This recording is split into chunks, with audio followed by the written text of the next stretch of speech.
আসসালামু আলাইকুম ওয়া রাহমাতুল্লাহি ওয়া বারাকাতুহু।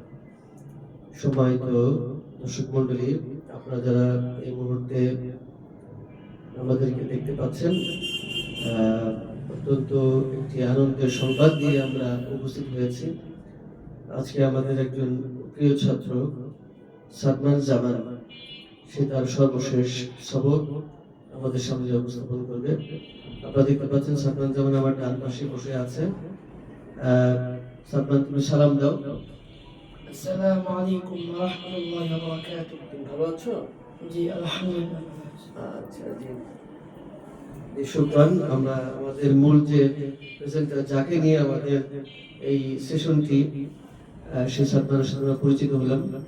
তার ডান পাশে বসে আছেন আমাদের তানজুমা ফাউন্ডেশন কর্তৃক পরিচালিত তানজুমা হিফজ মাদ্রাসা আল-কাম শাখার সম্মানিত আমিরুল হিফজ জনাব হাফেজ মাওলানা মাহমুদুল হাসান আজমি স্যার উপস্থিত রয়েছেন, আপনাকে স্বাগত জানাচ্ছি। এরপর আমাদের অত্র শাখার আরেকজন আমিরুল হিফজ, তিনি উপস্থিত আছেন, জনাব হাফেজ মাওলানা আনোয়ার হোসেন স্যারজি, আপনাকে ধন্যবাদ। এরপরে আছে আমাদের সাদমানের দুই বোন সারা, তুমি সারা, আর তুমি হচ্ছে সাবা।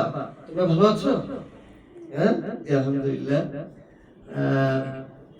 এর সারা এবং সাবার ডান পাশে বসে আছেন আমাদের এই সাদমানের সম্মানিত গর্বিত পিতা জনাব আলিমুজ্জামান ভাই, আপনাকে ধন্যবাদ জানাচ্ছি।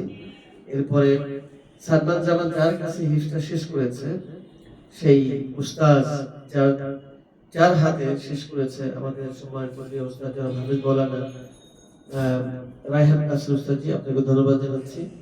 আর আপনার অত্যন্ত খুশি হয়েছে যে পুরো পরিবার আমাদের এই ভিডিওতে আছে, এই সেশনে আছে। সাদমানের দুই বোন, আব্বু এবং সাদমানের সম্মানিত গর্বিত মা, আপনাকে ধন্যবাদ জানাচ্ছি যে আমাদের এই সেশনে উপস্থিত থাকার জন্য। তো সকলকে শুকরিয়া জানাই আমাদের মূল পর্ব তেলাওয়াতটি আমরা শুনতে যাচ্ছি। এখন আমাদের সামনে সাদমান তার সর্বশেষ সবকটি আমাদের সামনে উপস্থাপন করবে।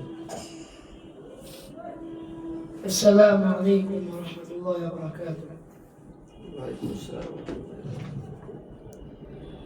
أعوذ بالله من الشيطان الرجيم. بسم الله الرحمن الرحيم.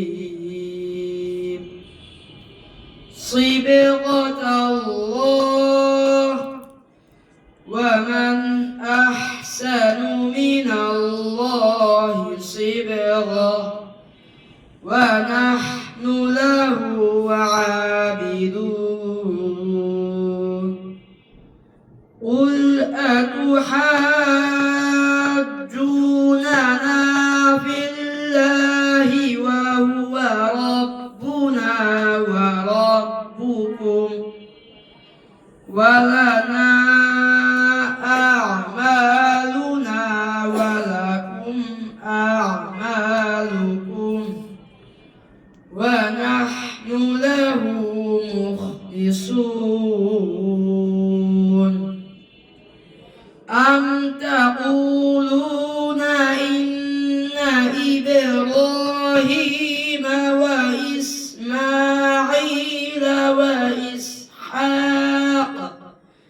وإسحاق ويعقوب والأسباط كانوا هودا أو نصارى. قل أأنتم أعلم أم الله؟ ومن أظلم ممن كتم شهادة عنده من الله وما الله بغافل عما تعملون.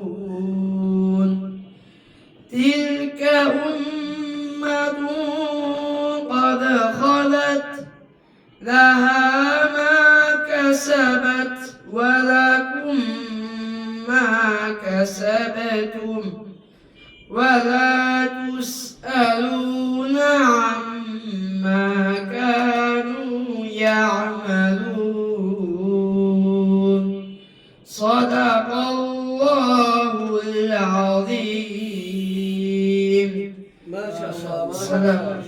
শুকরান, জাযাকাল্লাহু খাইরান।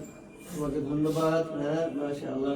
তার সাথে মুসাফা করো, হ্যাঁ, ওস্তাদের সাথে মুসাফা করো, যা আব্বুর সাথে মুসাফা করো, যাও গুলাগুলি করো, ওস্তাদের সাথে মুসাফা করো। আমরা সাদ্দানের তেলাওয়াত শুনছিলাম, আলহামদুলিল্লাহ। আসলে আমরা যে এখনকার তেলাওয়াতটা যে শুনলাম, এটা নিছক একটা তেলাওয়াত না, কারণ এটার পিছনে অনেক পরিশ্রম রয়েছে, অনেক ত্যাগ রয়েছে। কাজেই এটা অত্যন্ত, যেহেতু অনেক পরিশ্রমের পরে এটা একটা অর্জন, এটার আনন্দই আলাদা। তো সাদমান, তোমার এই মুহূর্তে কেমন লাগছে?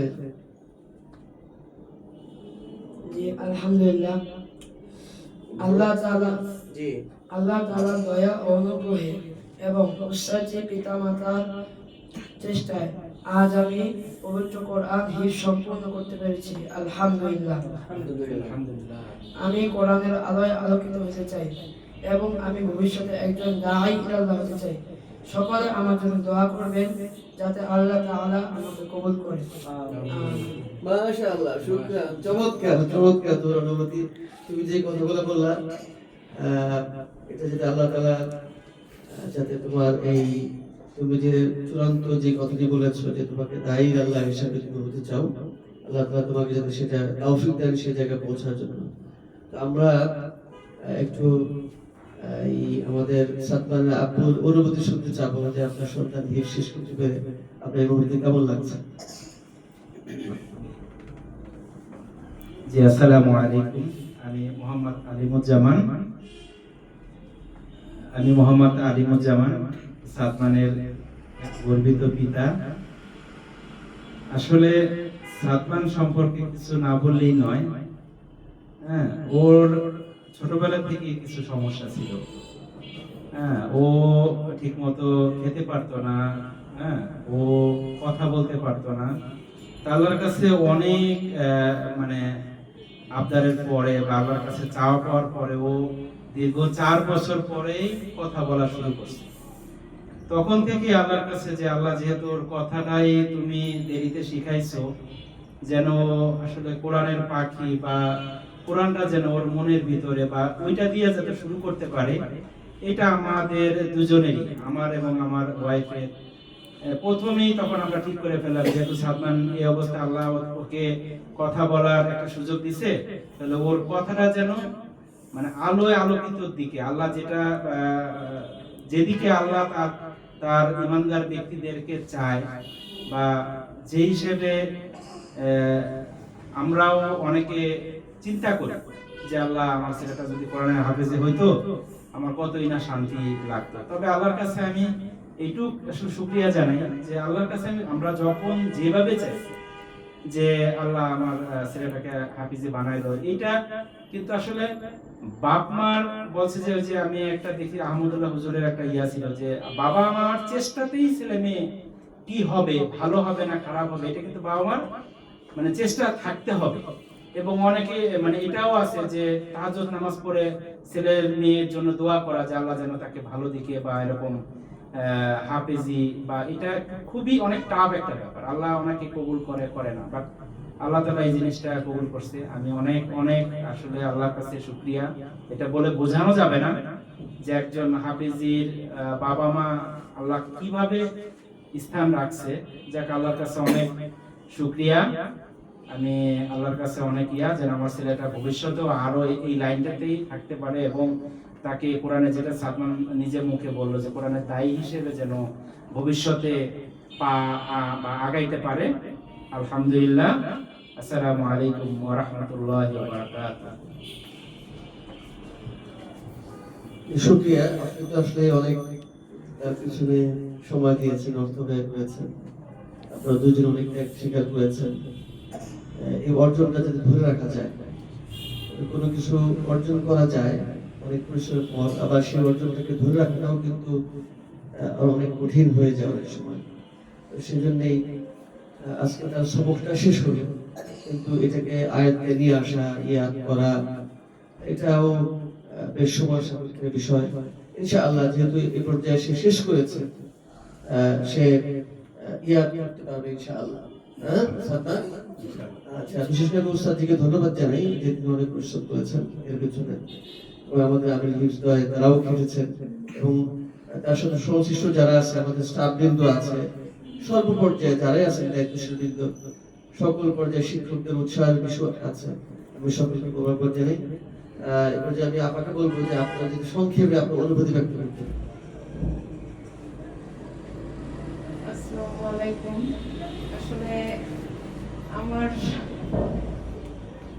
অনুভূতি তো আসলে বলে প্রকাশ করা যায় না, তারপরেও আমি একজন হাফেজের মা, এটা শুনেই আমার ভালো লাগতেছে।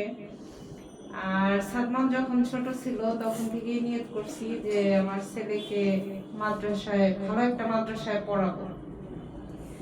তারপরে অনেক সন্ধানের পরে তানজিমুল উম্মার নামটা পেলাম, কিন্তু বিভিন্ন সমস্যার কারণে তখন ভর্তি করতে পারি নাই।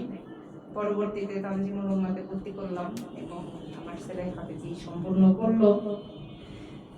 তার হুজুরকে ধন্যবাদ, আপনাদের সবাইকে ধন্যবাদ। আমার ছেলেরও চেষ্টা ছিল এবং ওর বাবারও চেষ্টা ছিল, কারণ তারও অনেক অর্থ অবদান আছে। সব মিলে আসলে আল্লাহর কাছে শুকরিয়া আদায় করি। আল্লাহর কাছে শুকরিয়ার শেষ নাই যে আমার ছেলে একজন হাফেজ আর আমি হাফেজের মা। জি, ইনশাআল্লাহ, আপনাকে শুকরিয়া। আসলে আপনারা যেটা বললেন যে ছোটবেলা তার কথা বলতেও দেরি হয়েছে, এই পর্যায়ে এসে আল্লাহ তাআলা কখন কাকে কোন ভাবে কবুল করে এটা অর্জন করে নিতে হয় সেটা। তো সেই জিনিসটা আমরা সবাই সম্মিলিত ভাবে তাকে এই পর্যায়ে নিয়ে এসেছি। তো আল্লাহ তাআলা যাতে করে তাকে এই কোরআনের পথে কবুল করে নেন এবং কোরআন অনুযায়ী যাতে তার জীবনটাকে রাঙাতে পারে এবং সেভাবে সামনে অংশ হতে পারে। তো আজকে থেকে কিন্তু তুমি হাফেজ হিসাবে তোমার ফর্মালি তুমি রেকগনিশন পেলে এবং সবাই তোমাকে হাফেজ হিসাবে তোমাকে জানবে। কাজে তোমার সামগ্রিক বিষয়গুলো ওইভাবেই তোমাকে, তোমার আচরণে তারপর আনুষঙ্গিক যেগুলো আছে অন্য দেশে তোমাকে ডিফারেন্ট থাকতে হবে। হ্যাঁ সাদমান, তো তোমাকে শুকরিয়া, আপনাদের সকলকে শুকরিয়া জানাচ্ছি। সম্মানিত দর্শক মণ্ডলী, আপনারা যারা চান যে আপনার সন্তানকে হিফজের পাশাপাশি জেনারেল পড়ালেখা করাবেন, আমাদের এখানে জুনিয়র 1 থেকে ক্লাস 8 পর্যন্ত পড়ার সুযোগ রয়েছে। যেহেতু এটা বেসিক্যালি হিফজ মাদ্রাসা, তানজিমাতে আলিম পর্যন্ত পড়ার সুযোগ রয়েছে। আপনারা ইচ্ছা করলে আমাদের সাথে যোগাযোগ করতে পারেন, আমাদের প্রতিষ্ঠান ভিজিট করে আপনারা সিদ্ধান্ত নিতে পারেন। আমাদের ঠিকানা হচ্ছে বাড়ি 11, sector 11, road 2, Uttara model town, Dhaka. তো আজকে এতটুকু কথা বলে সেশনটি শেষ করছি। আগামীতেও আরো কাউকে নিয়ে এসে আপনাদের সামনে হাজির হবো। আল্লাহ তাআলা আমাদের সকলকে দিনের পথে কবুল করে নিন। সাল্লাল্লাহু আলা নবিয়িনা মুহাম্মদ। আসসালামু আলাইকুম ওয়া রাহমাতুল্লাহি ওয়া বারাকাতুহু।